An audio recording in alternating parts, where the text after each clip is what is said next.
শান্তি বাহিনী আসবে না বাংলাদেশে? সিভিল ওটা লাগাই দেন না। এই জাতিসংঘ তো পিস কিপিং ফোর্স পাঠাবে এখানে, ইন্ডিয়া বলবে আমি যাবো পিস কিপিং ফোর্স হয়ে এখানে। এই দিন দিন না, এইভাবে চলবে না। আপনি অপারেশন হান কইয়া আপনি করে মানুষের ঘর থেকে ছাড়া করবেন আর বাকি লোক থাকবে। আজকে খালি আরেকটা ক্ল্যাশ করেন না, করার সঙ্গে সঙ্গে আপনি government will be cease to function. Human rights will come here. Bangladesh স্বাধীন হওয়ার পর দেখছি তো এরকম ইয়া মুক্তিযুদ্ধের নামে কি করছে। ফলে তো শেখ মুজিবুর রহমানকে বলতেছে লাল ঘোড়া দাবড়ে ছিল। লাল ঘোড়া কি এমনি দাবড়ে ছিল? এই লাল ঘোড়া তো এবার আবার দাবড়াবে কেউ না কেউ। আমরা দেখছি তো কত শত শত লোকে ফাঁসি হয়েছে এক রাত্রে। এই অভিজ্ঞতা আমাদের দেখা আছে না? আপনি জাপান এম্বাসেডারের কাছে জাপানের এক ইন্টারভিউ দেওয়া করলেন কেন? ডিসেম্বরের মধ্যে নির্বাচন দিবেন, হতাশা ব্যক্ত করছেন কেন? এতে তো আরো খারাপ হয়ে যাচ্ছে। এবং ছাত্র জনতার মধ্যে একটা সম্প্রীতি হয়েছিল, এবং ছাত্র জনতার মধ্যে একটা সংঘাত লাগাই দিচ্ছেন। সংঘাত তৈরি হয়ে যাবে। এক কথা যেটা উনি বলতে পারতেন, এটা উনি 10 মিনিট ধরে বলছেন। এইটাই ইরুষে পড়তেছে। এটা এক কথা বলতে পারতেন, 10 চিন্তা করাচ্ছেন।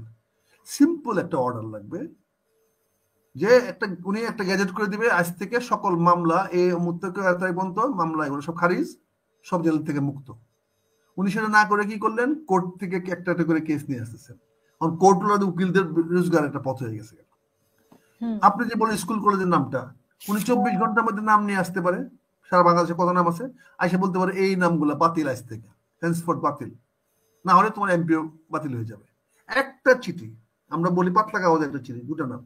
কিন্তু সেখানেও ছাত্রদেরকে কেন দায়িত্ব নিতে হলো? ছাত্রদেরকে দিচ্ছেন তো আপনার ভাই, ওই তো ওই বুড়ে বাড়া দিছে, ওই পিনাকি মতো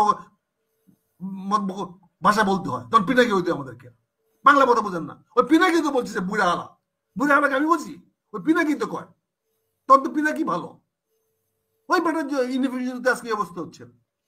দেখেন ট্রাম্প কি করছে, প্রথম দিন বসে থেকে ফার্স্ট ডে কি করছে, তার 3000 লোকের এক কথা জেল থেকে ছাড়া দিচ্ছে। Matter finished. অবৈধ অভিবাসীদেরকে পাঠিয়ে দিচ্ছে সাথে সাথে। এক কথা অর্ডার দিচ্ছে, আর্মি দৌড়ে খুঁজতেছে। অর্ডার দেন না, আপনি অর্ডার দিবেন তাহলে কেমন হবে? আপনি এগুলো করেন নাই। এই যে আপনি বললে মঞ্জু ভাই বলে এতগুলো অর্ডার দিবেন, আপনি অর্ডার দেওয়ার কে রে ভাই? এই গভর্নমেন্ট ইটসেলফ অবৈধ। বাংলাদেশে অন্তর্বর্তীকালীন সরকার বলে কোন সরকার সংবিধানে নাই। এই সরকার প্রধান উপদেষ্টা হইতে পারে না, কাজে সরকারটাই তো অবৈধ। এই সংবিধানের মধ্যে আপনি শপথ নিয়েছেন অবৈধভাবে, এটা বিষয় একদিন হবে, 10 বছর 5 বছর পরে হইতে পারে, এটা নিয়ে প্রশ্ন একদিন আসবে। কাজে এগুলো তো আপনি কেন প্রথমে বিপ্লব বিষয় করলেন না? মার্শাল দিতেন, উনি বলে অ্যাবডো করছেন। আইয়ুব খান তো মার্শাল দিয়ে অ্যাবডো করছে। আইয়ুব খান মার্শাল দিছে, মার্শাল দিয়ে করছে। বাংলাদেশের লোক মার্শাল মানবে না এখন, মার্শাল দিলে মার্শাল পিটাবে। কাজে মার্শাল দেওয়ার সুযোগ হন নাই। একমাত্র সুযোগ ছিল বিপ্লবী সরকার গঠন করা। বিপ্লবী সরকার গঠন করলে মঞ্জুর ভাই প্রধানিতা বিপ্লবী সরকারের প্রধান, উনি ঘুমির যা বলতেন তাই আইন, তাই নির্দেশ। উনি যা বলতেন ওটা কারো জবাবদিহি করতে হতো না। বিপ্লবী সরকার, ওনার পরিষদ থাকতো, সার্জিস থাকতো, আব্দুল্লাহ থাকতো, এরা যারা আছে আরো 157 জন ছিল। এইটা তো আমরা গত অগস্ট মাসে সেই রিকমেন্ডেশন দিয়েছি। আমার ফেসবুকে দেখেন না, অগস্ট মাসে বলেছি যে এই সরকার করবেন না। 6 মাস দেখছেন কি হয়েছে? এখন ছাত্রদেরকে আসামি বানাতেছেন। আপনি কি মনে করেন আপনি সারা বাংলাদেশে এরকম পিটাপিটি করবেন, আর কেউ বাধা দিতে আসলে পরে আপনি আর্মিদের পিটাবেন? তারপরে এই আর্মি কি শেষ আর্মি? আর দেশের আর্মি নাই পৃথিবীর?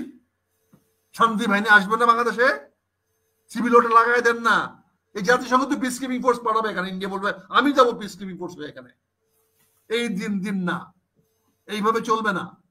আপনি অপারেশন হান কইয়া আপনি করে মানুষের ঘর থেকে ছাড়া করবেন আর বাকি লোক থাকবে। আজকে খালি আরেকটা ক্ল্যাশ করেন না, করার সঙ্গে সঙ্গে আপনি government will be cease to function. Human rights will come here. Human rights দৌড়ে আসবে। আজকে দেখলাম যে হাইকোর্টের সামনে মানে অভিযান করা হয়েছে, নিরাপত্তা জোরদার করা হয়েছে। এর আগে আমরা প্রথম হাইকোর্টে নিরাপত্তা জোরদার করে হাইকোর্টে কি আর্মি দিয়ে কি হাইকোর্ট চালাতে পারবেন? আপনি কি হবে? র্যাব, আর্মি, পুলিশ সবাই এগুলো বললে আপনি আমাদেরকে বলবেন গালাগালি করি। আরে ভাই, আপনি পদক্ষেপ কি নিচ্ছেন? ডক্টর ইউনূসকে আজকে হিউম্যান রাইটস এর সামনে জবাব দিতে হবে। হিউম্যান রাইটস তোকে ছাড়তে পারবে না। হিউম্যান রাইটস এর উপরে লোকজন যাবে, হিউম্যান রাইটস শেখ হাসিনার লোক যাবে, গিয়ে বলবে আমার হিউম্যান রাইটস হয়েছে, আমার বাবার বাড়ি কেন ভাঙছে? তুমি বলো, কোন কোর্ট অর্ডার ভাঙছে? This government has to answer this. ওই ছাত্র মাত্রদের কুলাবে না। আজকে কালকে ছেলেগুলো আজকে গুলি করছে, বাধা দিচ্ছে, ইচ্ছাকৃত করছে। এই বাধা আরো হবে, বাধা আরো হবে। এটা 5ই আগস্ট না, দিস ইজ 5ই February. This is no more 2024, is 2025। Situation has changed. কালকে এরাই হবে এই ডেভিলস, এরাই সন্ত্রাসী খুঁজবে, এবং এদের জন্য তখন আন্তর্জাতিক ফোর্স আসবে, জাতিসংঘের ফোর্স আসবে। জাতিসংঘের ফোর্স লিড করবে ইন্ডিয়া, সাথে নিবে নেপালের কিছু লোক, সাথে নিবে ভুটানের কিছু লোক। মূল অফিসার হবে ইন্ডিয়ান আর্মি অফিসার। আইসা পিস কিপিং ফোর্স করবে। হয় না? ইরান যায় না জর্ডানে, ইরান যায় না সিরিয়াতে। কি অবস্থা সিরিয়াতে? ইরান আর্মি সিরিয়াতে যায় নাই, এখন কই গেছে? আজকে আমরা করতেছি না, টার্কিশ আর্মি যায় নাই জর্ডানে, ওখানে হেল্প করতে যায় নাই, বাড়ি খেয়ে আসছে না, গাজার থেকে আসছে না। আমার বাংলাদেশে কোথায় নিয়ে যাচ্ছেন আপনারা? এই পোলাপান এখানে মাথা তুললে হবে? এরা এখন মব করতেছে, মারা ফেলতেছে, করতেছে। এরকম তো আমরা দেখছি ভাই, আমরা তো 71 সালের পরেও দেখছি, বাংলাদেশ স্বাধীন হওয়ার পরেও দেখছি তো এরকম ইয়াং মুক্তিযোদ্ধার নামে কি করছে। ফলে তো শেখ মুজিবুর রহমানকে বলতেছে লাল ঘোড়া দাবড়াইছিল। লাল ঘোড়া কি এমনি দাবড়াইছিল? এই লাল ঘোড়া তো এবার আবার দাবড়াবে কেউ না কেউ। আমরা দেখছি তো কত শত শত লোকে ফাঁসি হয়েছে এক রাত্রে। এই অভিজ্ঞতা আমাদের দেখা আছে না? এখন শুরু হয়েছে, আজকে পাঠাইছেন। আমার যে সৈনিক আছে, এই সৈনিক আওয়ামী লীগ নাই। আপনি বাংলাদেশের 37টা জেনারেলকে আপনি চেক করছেন, 37টা জেনারেল বর্ডার ক্রস করতে পারবে না? 37টা জেনারেল মোবিলাইজ করতে পারবে না আপনার এগেইনস্টে লোক? আপনি পুলিশে আওয়ামী লীগ আছে, জুডিশিয়ারিতে আওয়ামী লীগ নাই, সেনাবাহিনীতে আওয়ামী লীগ নাই, বিডিআর আওয়ামী লীগ নাই, বিজিবির আওয়ামী লীগ নাই, নেভিতে আওয়ামী লীগ নাই। বের করে দেবে সবাইকে। এতই সুজা না বাবা, এত লালি আজেন না। বাংলাদেশের কথা আছে, এত লালি আজেন না। আমাদের কথা অর্থাৎ এইটুকু মানে আদাসেন না, এটা মনে করেন না। আজকে আমি ভীত, কারণ আমার মান সম্মান নিয়ে ভীত, কারণ আমি ছেলের সঙ্গে পারবো না। আমার এই বয়সটা যদি আমার ওই সময় বয়স হইতো, তাহলে আমরা করছি না, ফাইট করি নাই, আমরা এনএসএফ এর এগেইনস্টে ফাইট করি নাই, যুদ্ধ করি নাই। বয়স হয়ে গেছে, এখন চুপচাপ থাকি, দেখি। আজকে গ্রামে গেছিলাম, দেখলাম, আরে বাবারে বাবা। এখন এই মুহূর্তে মার্শাল ল দেওয়ার কোনো সুযোগ নাই, কেউ মানবে না। সেনা প্রধানের যে কৃতিত্ব ছিল, ক্রেডিট ছিল 6 মাস আগে, he has also lost the credibility. তার সেই কমান্ডার নাই। আর্মিতে অফিসাররা নট অর্গানাইজড। সারাদিন রাত তো দেখি আমরা ফেসবুকে, হোয়াটসঅ্যাপে যদি দেখেন, আর্মি গ্রুপে কিছু হোয়াটসঅ্যাপ আছে, উফ, দেখলে বুঝবেন যে আর্মিতে কি হচ্ছে। এটা is become more political party then itself. একটা জেনারেলকে গালারি করতেছে, লেফটেন্যান্ট জেনারেল, অমুক জেনারেল। আপনি যদি দেখেন আর্মির, আমাদের দুঃখ লাগে আর্মি অফিসারদের এই সমস্ত পারফরমেন্স দেখে, নিজের কষ্ট লাগে। কিন্তু আপনি যদি দেখেন এগুলোতে কি হারে গালালি করতেছে, এটার মধ্যে জওয়ানদের মধ্যে কি রিফ্লেক্ট হবে না? ট্রুপ বন্দুক তো অফিসের হাতে না, বন্দুক হলো জওয়ানের হাতে। এই মার্শাল ডিউটি করে ছেলে দেখে নষ্ট করতেছেন, দাঁড়ায় থাকে, তামসা দেখে, কিছু করতে দেন না। এই আর্মিরা না কত ভালো অফিসের সামনে দাঁড় করে দিচ্ছেন।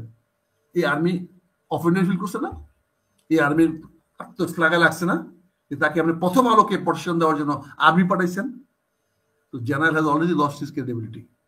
New general has to come, new change has to come. So there are many reforms দরকার। বদিউল আলমের রিফর্ম দিয়ে ইলেকশন হবে না। বদিউল আলমের কথা কি ইলেকশন করতে যাবে না? দেখেন, সবচেয়ে মজার জিনিস হলো, ইনারা এত আলোচনা করলেন, এত 1-1.5 মাস সময় নিলেন, 2 মাস সময় নিলেন। বাংলাদেশে যে অনেক অভিজ্ঞ সংসদ সদস্য আছে, যারা 2 টার্ম, 3 টার্ম, 4 টার্ম, 5 টার্ম এমপিগিরি করছে। অনেক সাবেক বিচারক আছে যারা বাড়িতে বসে আছে, অনেক সাবেক ব্যুরোক্রেট আছে বসে আছে, যারা আসবে না। ডাকছেন কাউকে? দেয়ার আর সো মেনি ব্লাডেড প্রফেসর আছে, ডাকছেন কাউকে? আপনি বসে রয়েছেন, কতগুলো অ্যাক্টিভিস্টরা গিয়া, পোলাপান গিয়া আপনাকে ধরা দিয়েছেন কাগজ, আপনি এটা নিয়ে নাচতেছেন। এতই সুজা সংস্কার করবেন? আপনি 400 আসনে ইলেকশন করতে সুপারিশ করছেন, কোন রাজনৈতিক দলটা সেটা মানবে? কতগুলো খুচরা দল, যার 400 সদস্যই নাই দলের মধ্যে। 400 নমিনেশন দেওয়ার দূরে কথা, তার 400 সদস্যই নাই। এরকম দল তো হইতেছে, দল তো আছে। এই দলগুলো বলবে হ্যাঁ 400 আসন বাড়াও, কারণ তাহলে আরেকটা টিকিট দাম বাড়াইতে পারবে। এত সোজা না। আপনি মহিলাদেরকে ডাইলেশন করে দিবেন, এত সোজা? আরেকজন তুফাইল আহমেদ সাহেব বলছেন মেম্বাররা চেয়ারম্যান বানাবে। একটা মেম্বার চেয়ারম্যান বানালে এক একটা মেম্বারটা কত করে টাকা দিবে মঞ্জুর ভাই? চেয়ারম্যান বানাই এক একটা মেম্বার, তারপর তুফাইল ভাই আমার ওই মেম্বারদের রোজগারে পথ করে দিচ্ছেন। কোথা যে ব্রেন আসে এই বুড়া লোকদের মাথাতে? আলোচনা সংক্ষেপ করি যে ভারতের ব্যাপারে ভারতে বসে উনি বক্তব্য রাখছেন সে ব্যাপারে আমি বিনীতভাবে আমরা শেষ করতেছি। মঞ্জুর ভাই শেষ করছি। খুব ভালো বলছেন যে 80 বছর বয়স্ক লোকটাকে আমরা সমালোচনা করতে পারি না। উনি আমাদের রেসপেক্টেড পারসন, ওনার কোনো কিছুকে আমরা ধরতে নিতে পারি না, কিন্তু আমাদেরকে নিতে হবে। আসিফ নজরুল যখন বলে তাহলে সময় নষ্ট করবো না, সময় নষ্ট 6 মাস করে ফেলেছে বেটা। 6 মাসে তো পারফরমেন্সটা কি? 6 মাসে বল না কি 6টা কাজ করছো, যে আমি একটু সময় নিয়ে নেবো না। নির্বাচনের কথা বলছেন, আজকে জামাত বলছে ডিসেম্বরের মধ্যে নির্বাচন চাই, যেখানে জামাত বলছে নির্বাচন চাই ডিসেম্বরের মধ্যে, বিএনপি তো বলছে আরো আগে চাই, আবার এও বলছে আগে সংস্কার তারপরে নির্বাচন বা তারপরে আজকে কি বলছে লাস্টে দেখেন না, এই আধা ঘন্টায় কি বলছে দেখেন না, এই যে আধা ঘন্টা আগে তো আছে তার কি বলছে দেখেন না, তার কি বলছে আচ্ছা যে ডিসেম্বর নির্বাচন শুনেন, কাজে নির্বাচন ডিসেম্বর হোক জানুয়ারি ফেব্রুয়ারি নিজেও দিতে হবে, তারপর সেটা ডিক্লেয়ার করে দেন। আপনি জাপান অ্যাম্বাসেডারের কাছে জাপানের এক ইন্টারভিউ দেওয়া করলেন কেন ডিসেম্বরের মধ্যে নির্বাচন দিবেন? হতাশা ব্যক্ত করছেন কেন? এতে তো আরো খারাপ হয়ে যাচ্ছে। এবং ছাত্র জনতার মধ্যে একটা সম্প্রীতি হয়েছিল, এবং ছাত্র জনতার মধ্যে একটা সংঘাত লাগাই দিচ্ছেন, সংঘাত তৈরি হয়ে যাবে।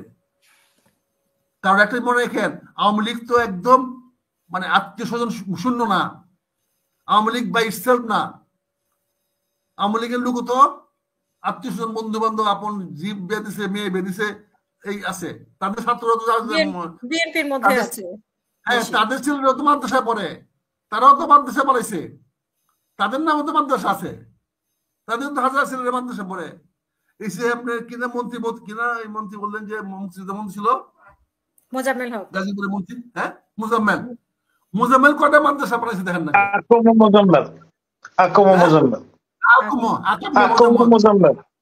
ওর কয়টা মাদ্রাসা দেখেন না?